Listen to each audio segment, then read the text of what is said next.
Blessed day, grade 9 students. Ito yung ating aaralin today. Sana ay makatulong sa inyo.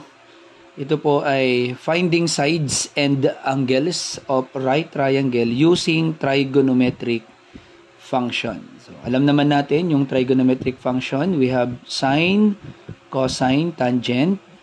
Actually, yun lamang naman ang ginagamit. Yung mga secant, mga cosecant, and cotangent ay yun ay sa higher trigonometry. Pero in real life na mga ginagamit talaga ay yung tatlo lamang. Hindi nang makikita natin sa calculator. Yung sine, cosine, and tangent. So tingnan natin paano natin i-apply ang trigonometric function sa paghanap ng sides and angles of right triangle. Karoon tayo ng problem number 1. In a right triangle CAT, side T is equal to 20.5 cm. And side A is equal to 45.2 cm. Find angle C, angle T, and side C.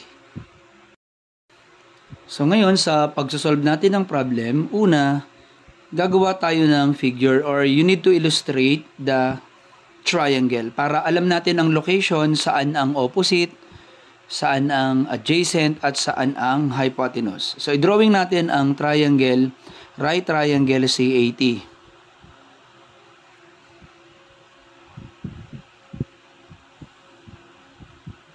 Yan. So, CAT, side A, side T, and side C. So, ganun sa trigonometry or sa geometry, this is the vertex A, ito yung line A. This is the vertex C, dito yung magiging line C, yung katapat niya. And we have the vertex T, and this is the line T. And this is the right angle. So, kung ano yung nasa gitna, yun ang magiging right angle. Yung C at T, pwede namang magkabaligtad. Basta, tandaan natin, kung sino yung katapat, yun ang magiging line niya. Sir, bakit naging small letter? Dahil ang line can be written or can be named in one small letter. So, this vertex A, line A, this is vertex T, magiging line T, and vertex C, magiging line C. At ang label natin, T is equal to 20.5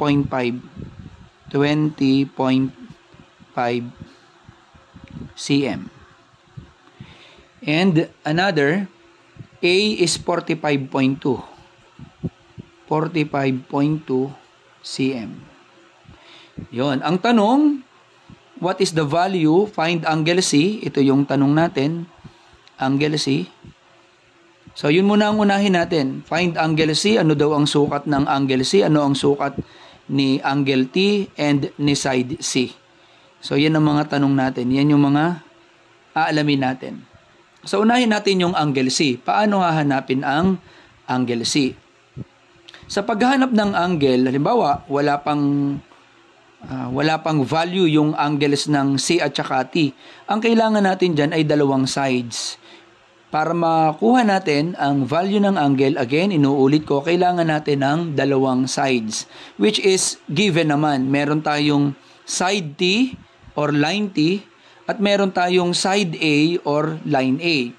Ngayon, para makuha natin sa angle C, kailangan maintindihan natin kung ano ang relasyon ng side T at saka kay A kay angle C. So, kung malala, makikita natin si angle C, adjacent niya si T. Again, kung ito ang angle theta, si angle C, adjacent niya si side T. And hypotenuse naman si A. Katapat siya ng right angle. So ngayon, kung nandito ang angle natin, C, adjacent niya si T, tapos hypotenuse naman si A, anong trigonometric function ang merong adjacent over hypotenuse? So ang gagamitin natin ay cosine. Cosine C is equal to T over A. So, yun po ang magiging formula natin para makuha natin ang value nung angle C or the measurement of angle C. So again, bakit cosine ang ginamit natin? Kasi ang hinahanap natin ay angle C, so naroon ang angle theta natin. Ano ang relasyon ni T kay angle theta na C or ni angle C? Siya ay adjacent. At sino naman si A na given? Siya ay hypotenuse katapat ng right angle. So sino sa trigonometric function ang merong adjacent over hypotenuse? Walang iba kundi ang cosine. Diba, inaral natin SOHCAHTOA, ang sine opposite hypotenuse, ang cosine adjacent over hypotenuse, at ang tangent opposite over adjacent. So ngayon ang gagawin natin, cosine C is equal to, papalitan lang natin ng value. Yung T is 20.5 cm, and then over, ang A natin ay 45.2 cm. So makakancel na ang unit.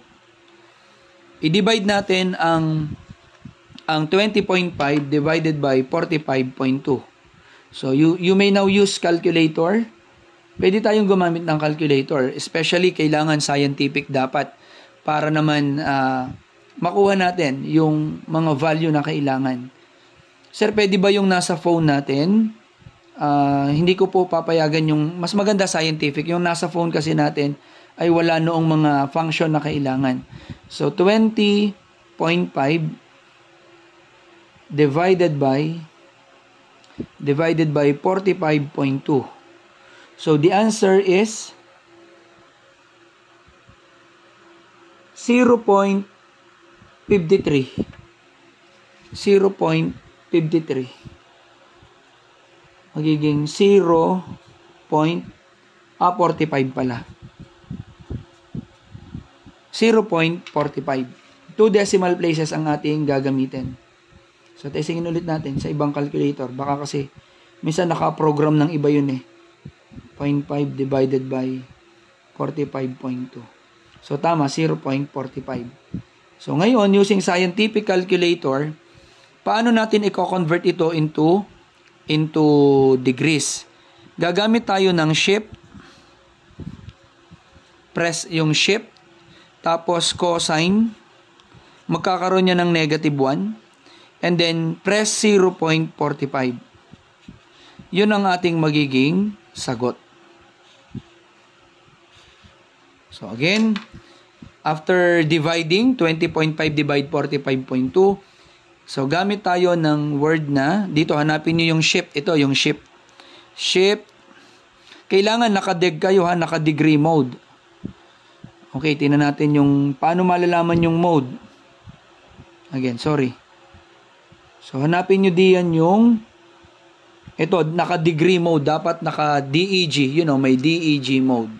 So, dapat ang calculator ay naka-degree mode. Minsan kasi, napunta yan ng rad, grad, dapat naka-deg. Para pare-parehas tayo ng sagot. Kapag naka-region mode yan, iba ang magiging sagot. So, ngayon, shift, and then cosine, press cosine. Yun, nagkaroon ng cosine -1. Ulitin natin. Shift. Yan, shift. Ulit. And then cosine. Saan na yung cosine yun? Yun, nagkaroon ng -1. And then press 0.45. Yun, nagkaroon ng 63.26. Ira-round off natin 2 decimal places. 63.26. So again, 63.26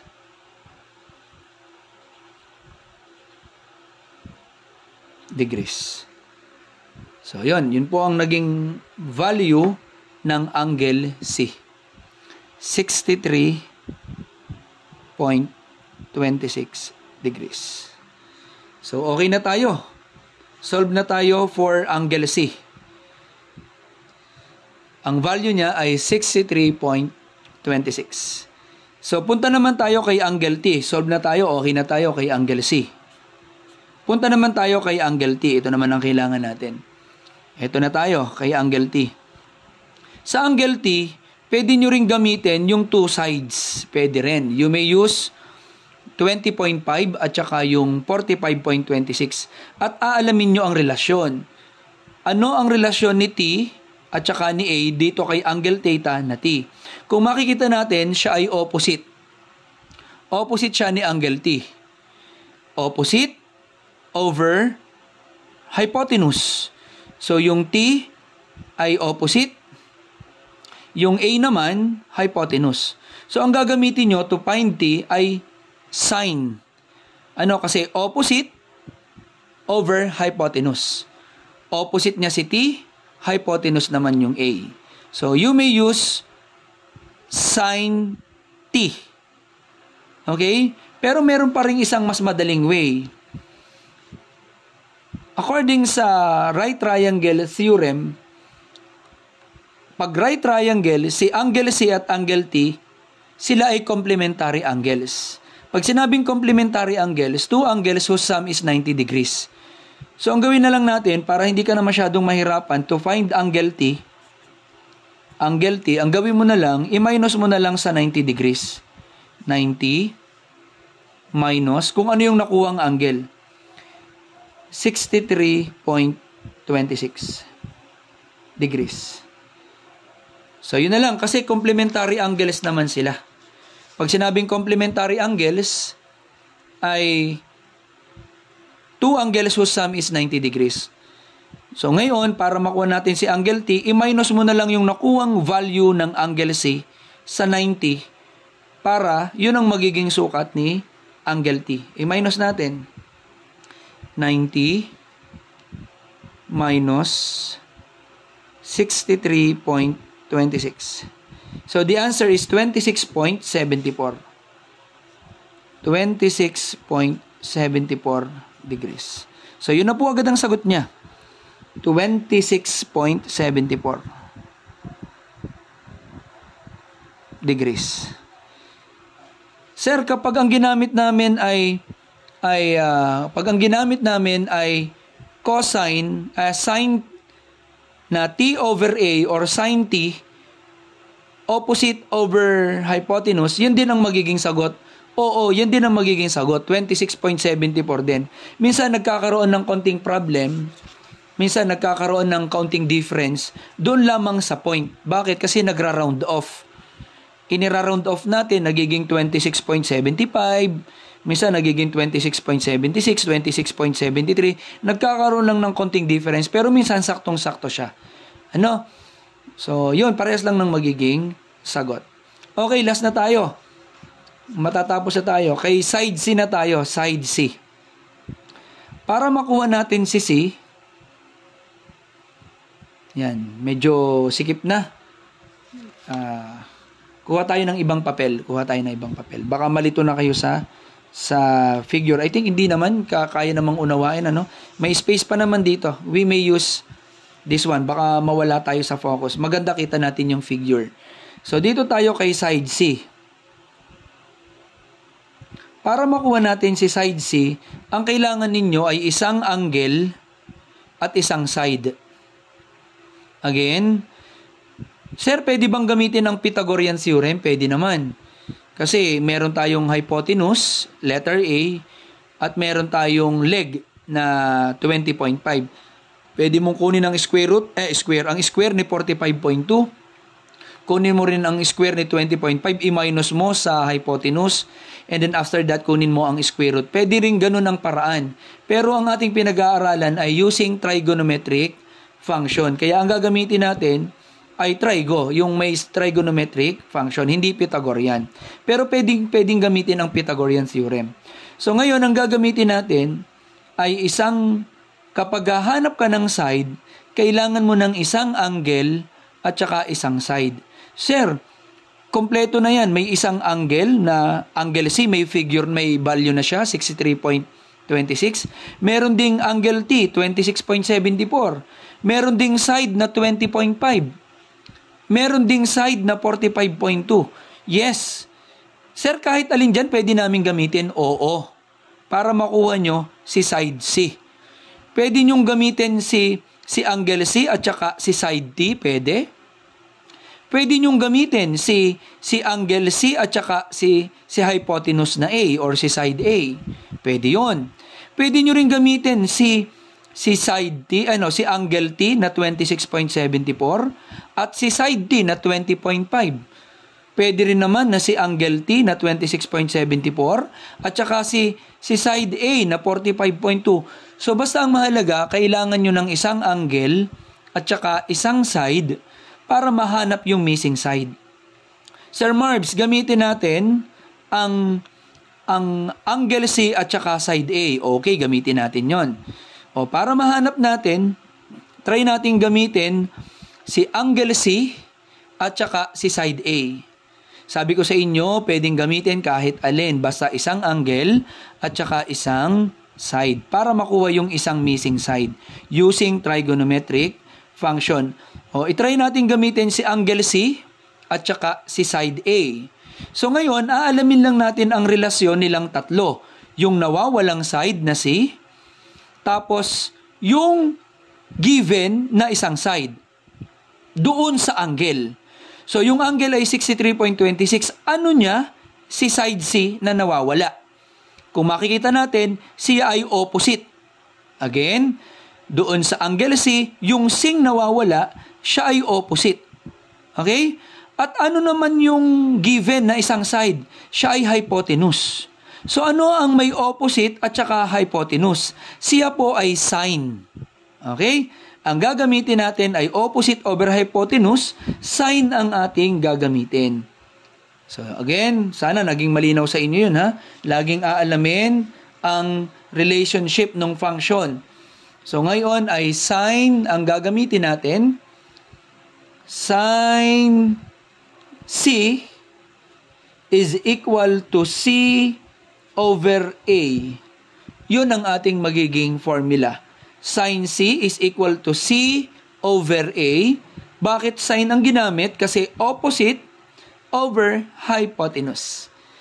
So, yun. Anong gagawin natin kay sin C over A? Gamit na tayo ng ibang papel para maging malinaw. Medyo puno na yung ating papel.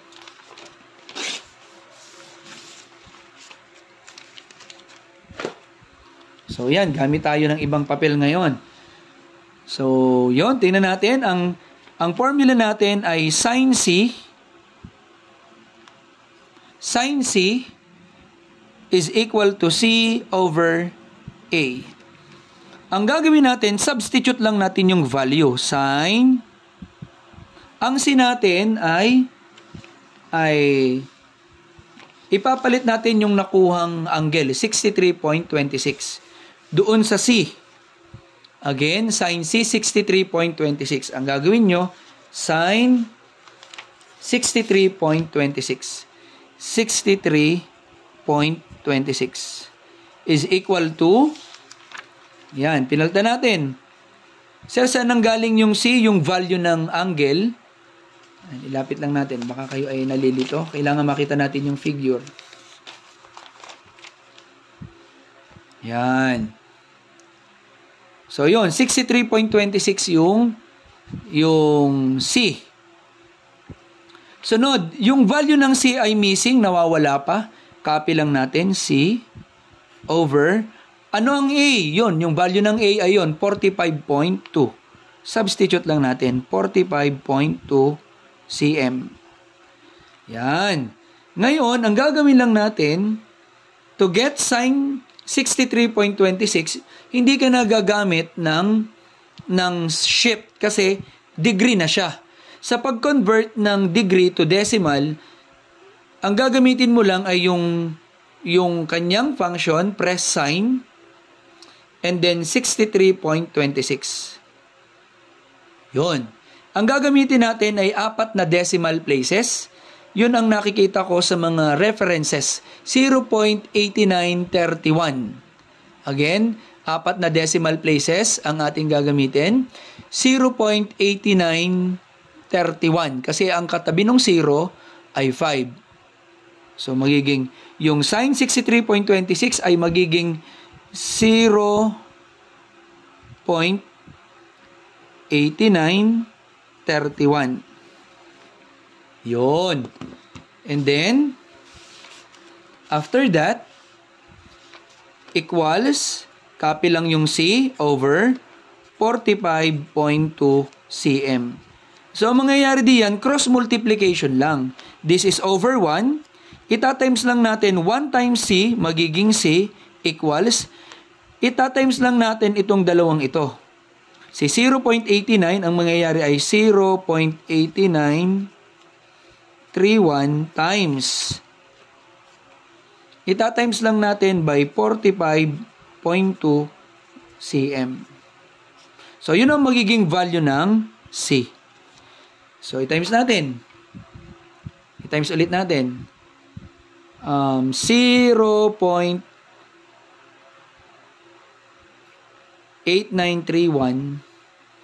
times 45.2.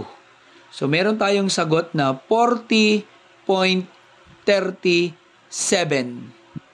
Kapag kaganyang decimal places na po ng yan, 40 point. Ang 4 decimal places lang ay kapag kinuha natin yung function gamit yung sine, cosine, tangent at naging decimal. Pero sa ganito pong mga decimal number na sa mga final answer ay 2 decimal places lang tayo. 40.37.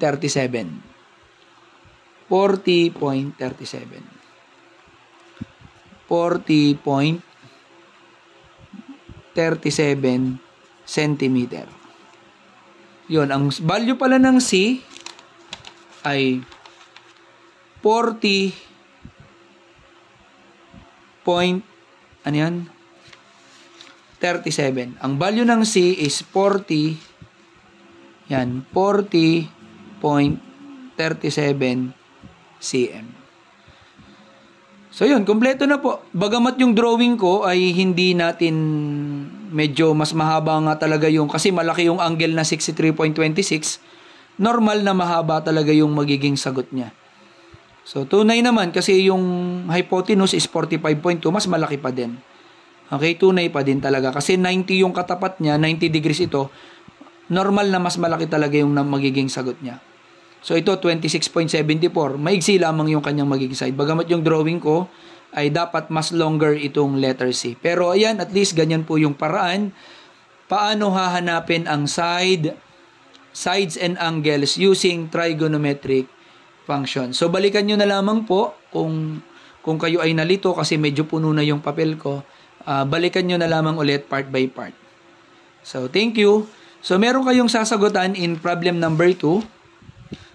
Okay, now on your notebook, you will answer the problem number 2. In right triangle BAT, angle T is equal to 33.8 degrees and side B is 40.5 centimeter. Find the angle B, side A, and side T.